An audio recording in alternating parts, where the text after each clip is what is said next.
बिस्मिल्लाहिर्रहमानिर्रहीम। अस्सलामु अलैकुम। अहले अक्ल के तमाम सामईन कराम को मेरी जानिब से बहुत बहुत खुश आमदीद। आपने सूरह यासीन के बारे में अक्सर सुना होगा। आमतौर पर सूरह यासीन को वफात पा जाने वालों के एहसाल सवाब, कुरान खानी, घरों में खैर बरकत, कारोबार और मुख्तलिफ दुनियावी कामों के लिए पढ़ा जाता है। इसके वज़ाइफ भी किए जाते हैं और इसी बुनियाद पर तावीज़ात भी बनाए जाते हैं। लेकिन सूरह यासीन हकीकत में क्या है? आज हम इसी बुनियादी सवाल को तफसील से समझने की कोशिश करेंगे। ये सूरह यासीन की सीरीज का पहला हिस्सा यानी पार्ट 1 है, जिसमें हम इस सूरत की पहली 10 आयात को तफसील से ज़ेरे बहस लाएंगे, ताकि आपको अंदाजा हो सके कि सूरह यासीन अपने अंदर किस कदर अहमियत रखती है। यहाँ एक और बात आपकी खिदमत में पेश करता चलूं कि अहले अक्ल एक ऐसा प्लेटफॉर्म है जो कुरान को इंसानी नफ्सियात के तनाजुर में समझता है। हमारा मकसद कुरान के उस बातनी, बिलगैब मफहूम और उस असल तर्जुमे को जिसका कुरान हकदार है, बगैर किसी सुस्ती, इजाफे या कमी बेशी के अपनी समझ बूझ और अक्ल व फहम के मुताबिक आपके सामने पेश करना है। लेकिन एक ऐसी अक्ल व फहम के साथ जिस पर आखिरी महर आपकी अपनी कॉमन सेंस लगाए। तो वक्त को मजीद ज़ाया किए बगैर आइए चलते हैं आज के पॉडकास्ट की जानिब, जिसका उन्वान है सूरह यासीन की पहली 10 आयात। सूरह यासीन सीरीज का पार्ट 1 आपकी खिदमत में पेश है। आपसे मेरा एक सवाल है, यह सूरत असल में किसके लिए है और इसका हकीकी मकसद क्या है? इस सिलसिले में हम कुरान को एक आईने की तरह देखते हैं, किसी जाहिरी सुन्नी सुनाई कहानी की तरह नहीं, बल्कि बिलगैब अपने ही बातिन के अक्स की तरह।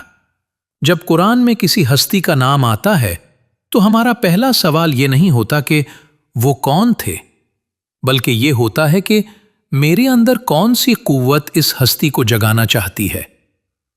बस इसी एक अहम नुक्ते के साथ आइए आज एक ऐसी सूरत की पहली 10 आयात का जायजा लेते हैं जिसे आपने शायद कई बार पढ़ा होगा और बार बार दोहराया भी होगा, लेकिन शायद एक बार भी उसे समझने की जहमत नहीं की होगी। यासीन, ये तो वो सूरत है जिसे हम मरने वालों के सराहने पढ़ते हैं ताकि उनका दम आसानी से निकल जाए, कब्रिस्तान में एहसाल सवाब के लिए। मैंने इसे सैकड़ों बार पढ़ा है, मगर सच कहूं तो कभी ऐसा महसूस नहीं हुआ कि ये मुझसे कुछ कह रही हो या इसके अंदर मेरे लिए कोई खास पैगाम हो। जबान चलती रही मगर दिल खामोश रहा। अल्फाज की अदायगी तो होती रही, लेकिन अंदर महज खालीपन रहा। न कुछ महसूस हुआ, न ही मेरे अंदर कोई तब्दीली रूनुमा हुई। और हम आगाज भी यहीं से करते हैं, क्योंकि ये सूरत कभी मुर्दों के लिए थी ही नहीं। मुमकिन है कि ये हमेशा से उस जिंदा सलाहियत को पुकार रही हो जिसे तुमने अपने अंदर सुला कर रखा है, और जिस दिन वो सलाहियत जाग उठती है उस दिन यासीन किसी और के लिए पढ़ी जाने वाली दुआ नहीं रहती, बल्कि वो तुम्हारे अपने तारुफ का पहला हर्फ बन जाती है। मैं आपसे आपका अकीदा या नजरिया छीनना नहीं चाहता, लेकिन आपकी तवज्जो कदीम मुफस्सिर इक्रिमा से मनकूल एक अहम तफसीरी कौल की तरफ जरूर दिलाना चाहता हूं। उनके मुताबिक यासीन का मतलब है या इंसान, यानी ए इंसान। मेरा अपना तारुफ ये कैसे हो सकता है? यासीन तो मुझे बचपन से यही बताया गया है कि ये हुरूफ मुक़त्ताआत हैं जिनका मतलब सिर्फ अल्लाह जानता है, और बहुत से लोग तो ये भी कहते हैं कि यासीन किसी बुजुर्ग हस्ती का नाम है। फिर आप इसे अचानक मेरी तरफ कैसे मोड़ सकते हैं? आपकी ये बेचैनी और उलझन अपनी जगह बिल्कुल दुरुस्त है और मैं इसे नजरअंदाज नहीं करूंगा। यह सच है कि यासीन को हुरूफ मुक़त्ताआत में शुमार किया जाता है, बिल्कुल जैसे अलीफ, लाम, मेम, हा, मेम। ये भी दुरुस्त है कि सदियों से अक्सर लोगों ने इसे किसी खास हस्ती के नाम या खिताब के तौर पर समझा है। मैं आपसे आपका अकीदा या नजरिया छीनना नहीं चाहता, लेकिन आपकी तवज्जो दूसरी सदी हिजरी के जलीलुल कद्र ताबई मुफस्सिर इक्रिमा की एक अहम बात की जानिब जरूर मरकूज करवाना चाहता हूं, जिनकी वफात मशहूर कौल के मुताबिक 105 हिजरी में हुई। उन्होंने यासीन का मतलब लिया या इंसान यानी ए इंसान। या इंसान, ए इंसान। ए इंसान। और इसके फौरन बाद आने वाली आयत भी इस पुकार की गवाही देती है, वल कुरआनिल हकीम, यानी कसम है उस जिंदा ओ जावेद हिकमत वाले कुरान की। गोया अगली आयत यासीन की इस पुकार को मजीद वाज़ेह कर रही है। यासीन कोई बंद और पोशीदा राज नहीं, बल्कि एक खुली पुकार है उस इंसान के नाम पुकार जो अपने अंदर हिकमत का कुरान रखता है। वो अंदरूनी मजमूए हिकमत जो सही और गलत के दरमियान तमीज़ करता है, जो खामोशी से राह हिदायत दिखाता है और जिसे आप अपने ही एहसास के अंदर महसूस करते हैं। यही आपकी बेदार अक्ल सलीम यानी कॉमन सेंस है।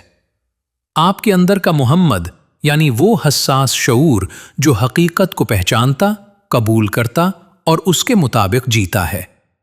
तू इतने साल में इसे मुर्दों के लिए पढ़ता रहा और ये हर बार मुझे ही पुकारती रही। सूरह यासीन आयत नंबर 1 से 3। यासीन वल कुरआनिल हकीम इन्नका लमिनल मुरसलीन।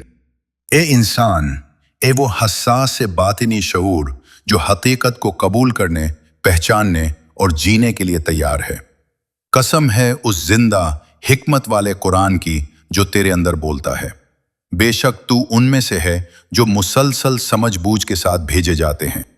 लेकिन भेजा जाना यानी मुरसल होना, ये तो किसी बहुत बड़े मकाम की बात महसूस होती है। मैं तो एक आम इंसान हूं, फिर मैं भला कैसे मुरसल हो सकता हूं? आइए इसे एक आसान मिसाल से समझते हैं। फर्ज करें आप किसी महफिल में बैठे हैं, कोई शख्स झूठ बोल रहा है और सब लोग खामोशी से सर हिला रहे हैं। अचानक आपके अंदर से एक आवाज उठती है, ये ठीक नहीं है। किसी ने आपको उस लम्हे ये बात सिखाई नहीं और ना ही किसी ने आपको कोई हुक्म दिया। वो आवाज खुद ब खुद आपके ज़मीर की गहराइयों से उभरी। बस वही लम्हा मुरससोल होने का लम्हा है, जब आपका ज़मीर सच्चाई को आपकी सोच, आपके अल्फाज और आपके अमल तक भेजता है, तो आपके अंदर की वो बेदार अक्ल मुरसल बन जाती है।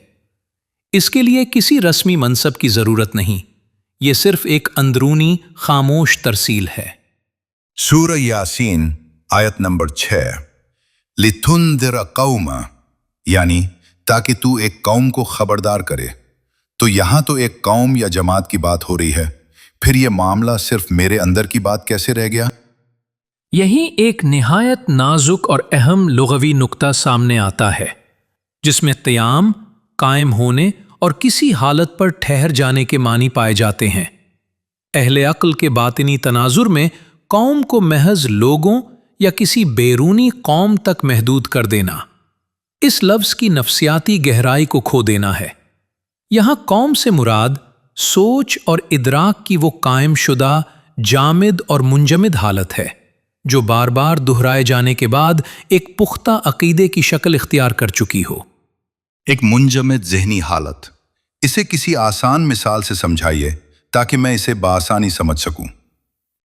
फर्ज करें कि किसी शख्स को जिंदगी में एक बार बुरी तरह धोखा मिला। उसी दिन उसने अपने अंदर एक फैसला जमा लिया कि किसी पर भरोसा नहीं किया जा सकता। अब कई बरस गुजरने के बाद भी जब कोई शख्स उसके साथ सच्ची मोहब्बत और खुलूस से पेश आता है, तो वो उस नरमी और खुलूस को भी एक चाल समझता है। उसकी आंखें खुली होती हैं, मगर वो हर नई हकीकत को उसी पुराने जाविये से देखता है। यही कौम है, कोई बैरूनी ग्रोह नहीं, बल्कि एक रुकी हुई ज़हनियत जो नई रोशनी, नए शऊर और नई आगाही को अपने अंदर दाखिल ही नहीं होने देती। और सूरह यासीन की उसी आयत यानी आयत नंबर 6 में आगे फरमाया गया है, मा उनज़िरा आबाउहुम फहुम गाफिलून, यानी जिनके आबाओ अजदाद को खबरदार नहीं किया गया, बस वो गफलत में पड़े हुए हैं। इसका बातनी मतलब क्या है? अहले अक्ल के बातिनी मुताले में आबाउहुम से मुराद सिर्फ खूनी या नसबी बाप दादा नहीं, बल्कि वो गफलत भी है जो हमें विरसे में मिलती है। वो अकायद, वो आदतें और वो जुमले के ہمارے یہاں تو ہمیشہ سے ایسے ہی ہوتا آیا ہے، جو ہمیں بغیر سوچے سونپ دیے گئے، اور ہم نے بھی انہیں جانچے پرکھے اور سمجھے بغیر سچ مان لیا۔ یہی وہ اندھی موروثی سوچ ہے جس کے باعث آیت انہیں غافلون کہتی ہے، یعنی اپنی ہی باطنی حقیقت سے بے خبر۔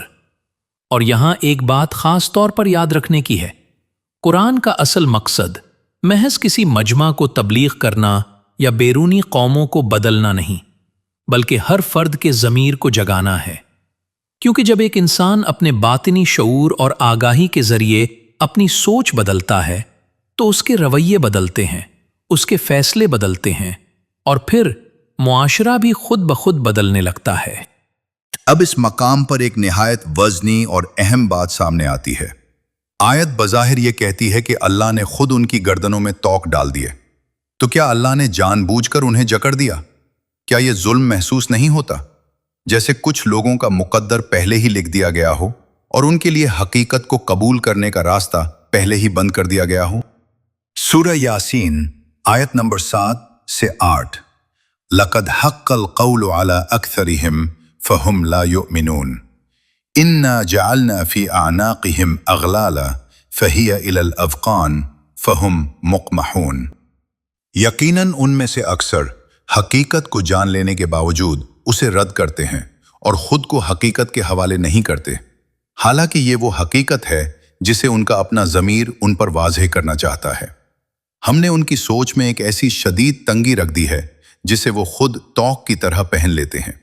وہ تنگی ان کے شعور اور فہم کو اس قدر جکڑ دیتی ہے کہ ان کی گردن سچائی کے سامنے جھک ہی نہیں سکتی۔ سب سے پہلے حق القول کو سمجھیں۔ یہ کسی فیورٹزم، جانبداری یا پہلے سے لکھے ہوئے تقدیر کے فیصلے کا نام نہیں۔ یہ وہ مقام ہے جہاں انسان کا علم اور اس کی آگاہی اپنے انجام کو پہنچتے ہیں۔ جب ضمیر کی آواز کو بار بار مسلسل اور جان بوجھ کر جھٹلایا جائے تو وہ انکار آہستہ آہستہ سیمنٹ کی طرح جم کر ایک مستقل ذہنی حالت بن جاتا ہے۔ بات پوری ہو گئی کا مطلب یہ نہیں کہ اوپر سے اچانک کوئی حکم صادر ہو گیا، بلکہ اس کا مطلب یہ ہے کہ انسان کا اپنا رویہ پکتے پکتے پتھر کی طرح پختہ ہو گیا۔ اس نے حقیقت کو اتنی مرتبہ رد کیا کہ بالآخر حقیقت کو رد کرنا ہی اس کی مستقل ذہنی حالت بن گئی۔ اور یہ آناک یعنی گردنیں اور ان میں ڈالے گئے اغلال یعنی توق، گردن کا سوچ کی تنگی اور حقیقت کے انکار سے کیا تعلق ہے؟ گردن ہی وہ جگہ ہے جس پر غلامی کا بوجھ لادا جاتا ہے اور پھر توق پہنایا جاتا ہے۔ گردن ہی یا تو عاجزی کے ساتھ جھکتی ہے یا اکڑ کر انکار کر دیتی ہے۔ اس لیے گردنوں میں توق کوئی جسمانی یا فزیکل بات نہیں، بلکہ بالغیب یعنی ہمارے باطن میں ایک گہرے استعارے کے طور پر سمجھائی جا رہی ہے۔ یہ انسان کی وہ سوچنے اور سمجھنے والی قوت ہے جو اس قدر جکڑی جا چکی ہے کہ اب وہ حقیقت کے سامنے جھک ہی نہیں سکتی۔ اور یہ توق باہر سے کسی نے نہیں ڈالے، یہ خود ساختہ توق ہیں۔ ہمارے اپنے عقائد، ہماری انا، ہمارے خوف اور ہماری وہ نظریاتی یقین دہانیاں جنہیں ہم نے جانچے بغیر سچائی سمجھ کر اپنے گلے میں ڈال لیا۔ اور مقمحون اس کیفیت کا منظر ہے جس میں سر اکڑ کر اونچا ہو گیا ہے، ٹھوڑی اٹھ گئی ہے اور گردن جھکنے سے انکاری ہے۔ انا کا سر بلند ہے، لیکن دل حقیقت کے سامنے جھکنے کی صلاحیت سے محروم ہو چکا ہے۔ مجھے کوئی ایسی مثال دیجیے جسے میں آج ابھی اپنے ارد گرد دیکھ اور سمجھ سکوں۔ فرض کریں کسی بچے سے ایک مرتبہ کہہ دیا گیا، تم پڑھنے والے نہیں ہو، تمہارا دماغ کتابوں کے لیے بنا ہی نہیں ہے۔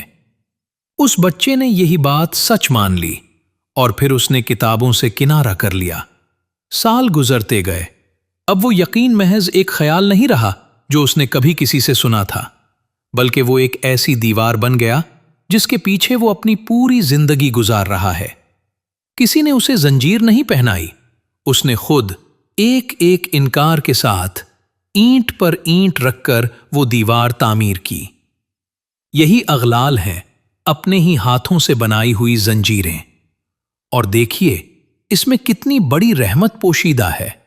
अगर जंजीर इंसान ने खुद पहनी है तो उसे खोलने की कुंजी भी उसके अपने ही हाथ में है। आयत आगे बढ़ती है तो ये घेरा और भी तंग हो जाता है। आगे एक दीवार, पीछे एक दीवार और आंखों पर पर्दा। ये चारों तरफ से घेर लेने वाला मंजर आखिर क्या जाहिर करता है? सूरह यासीन आयत नंबर 9 से 10। वजअलना मिन बैनि ऐदीहिम सद्दन व मिन खल्फिहिम सद्दन फअग़शयनाहुम फहुम ला युबसिरून वसवाउन अलैहिम अअंदरतहुम अम लम तुंदिरहुम ला युमिनून। और हमने उनके आगे एक दीवार खड़ी कर दी और उनके पीछे भी एक दीवार, सो वो अपने ही माजी के बोझ और मुस्तकबिल के खौफ के दरमियान घिर गए। उनकी बातिनी नजर यानी बसीरत पर पर्दा पड़ गया और अब वो उस सच्चाई को देख नहीं पाते जो हमेशा से उनके सामने मौजूद थी। अब तुम्हारा उन्हें खबरदार करना या न करना दोनों उनके लिए बराबर हैं, क्योंकि वो खुद को हकीकत के हवाले करते ही नहीं। ये दोनों दीवारें हमेशा याद रखने के लायक हैं। सामने की दीवार आने वाले कल का खौफ है, कहीं ऐसा ना हो जाए, कहीं सब कुछ बिखर ना जाए, कहीं मैं नाकाम ना हो जाऊं। और पीछे की दीवार गुजरे हुए कल का बोझ है, पछतावे, जख्म, यादें और वो वाकयात जो हो चुके हैं और अब बदले नहीं जा सकते। यानी पीछे माजी की अफसुर्दगी और सामने मुस्तकबिल की एंग्जाइटी। इन दोनों दीवारों के दरमियान इंसान एक तंग गली में खड़ा रह जाता है और फिर उसी तंग गली में दम घुटने को जिंदगी समझ बैठता है। फ़अग़शयनाहुम यानी उनकी नज़र पर पर्दा पड़ गया, इसी अंदरूनी घुटन का फितरी नतीजा है। सच्चाई उनके सामने मौजूद होती है, लेकिन देखने वाली बातिनी आंख अपने ऊपर हकीकत को देखना हराम कर चुकी होती है। मसला ये नहीं कि रोशनी मौजूद नहीं, मसला ये है कि इंसान अपने माजी और मुस्तकबिल की दीवारों के दरमियान इस कदर कैद हो चुका है कि मौजूद लम्हे में खड़ी हुई हकीकत को देख ही नहीं पाता। तो देखिए, ये पहली 10 आयात हमारे सामने क्या खोलती हैं। सबसे पहले एक पुकार, ए इंसान, तू ही मुखातिब है। तेरे अंदर एक जिंदा कुरान मौजूद है और एक बेदार मुहम्मद यानी कॉमन सेंस जो जाग सकता है। और फिर इस रोशनी के मुकाबिल एक अंधेरा सामने आता है, एक मुंजमिद ज़हनियत, वर्से में मिली गफलत, अपने ही हाथों से बनाई हुई जंजीरें और माजी और मुस्तकबिल की 2 दीवारों के दरमियान कैद हो जाने वाली तंग नजर। रोशनी और उसका साया दोनों साथ साथ। लेकिन अगर ये जंजीरें अपने ही हाथों से बनाई गई हैं और ये दीवारें भी हमारी अपनी खड़ी की हुई हैं, तो क्या इन्हें अपने ही हाथों से खोला और गिराया भी जा सकता है? बिल्कुल, जो दीवार आपने खुद खड़ी की है उसे आप पहचान भी सकते हैं, और जिस दीवार को आप पहचान लें उसे गिराना भी शुरू कर सकते हैं। आपका बातिनी शऊर, आपकी रोशन और बेदार सोच आज भी जाग सकती है। तो आज रात सोने से पहले एक काम कीजिए, अपने आगे खड़ी उस एक दीवार को तलाश कीजिए जो आपने इस साल अपने खौफ से बनाई, और अपने पीछे खड़ी उस एक दीवार को पहचानिए जो आपने अपने पछतावे से तामीर की। दोनों को एक नाम दीजिए। सिर्फ नाम देना ही वो पहली दरार है जहां से पर्दा टूटना शुरू होता है। और फिर खुद से पूछिए, मैंने अपने अंदर के मुहम्मद यानी अपनी कॉमन सेंस को किस दीवार के पीछे सुला कर रखा है? ख़वातीन और हजरात, मुझे उम्मीद है कि आपको आज का पॉडकास्ट पसंद आया होगा। आज हमने सूरह यासीन की पहली 10 आयात की बातिनी तशरीह आपकी खिदमत में पेश की। ये सूरह यासीन सीरीज का पार्ट 1 था और बहुत जल्द हम इस सिलसिले के मजीद हिस्से भी आपके सामने लेकर हाजिर होंगे। अगर आप अभी तक हमारे YouTube चैनल अहले अक्ल से नहीं जुड़े तो बराह करम इस वीडियो को लाइक और शेयर कीजिए और चैनल को सब्सक्राइब करना ना भूलिए। आप हमें टिकटॉक पर भी अहले अक्ल के नाम से फॉलो कर सकते हैं और हमारा व्हाट्सएप चैनल भी अहले अक्ल के नाम से मौजूद है। मजीद इंग्लिश ब्लॉग्स और तहरीरी मवाद के लिए हमारी वेबसाइट www.ahleaqal.com मुलाहिजा कीजिए। एक नए मौजू और एक नई वीडियो के साथ बहुत जल्द दोबारा आपकी खिदमत में हाजिर होंगे। तब तक के लिए अपना बहुत ख्याल रखिए। खुदा हाफिज।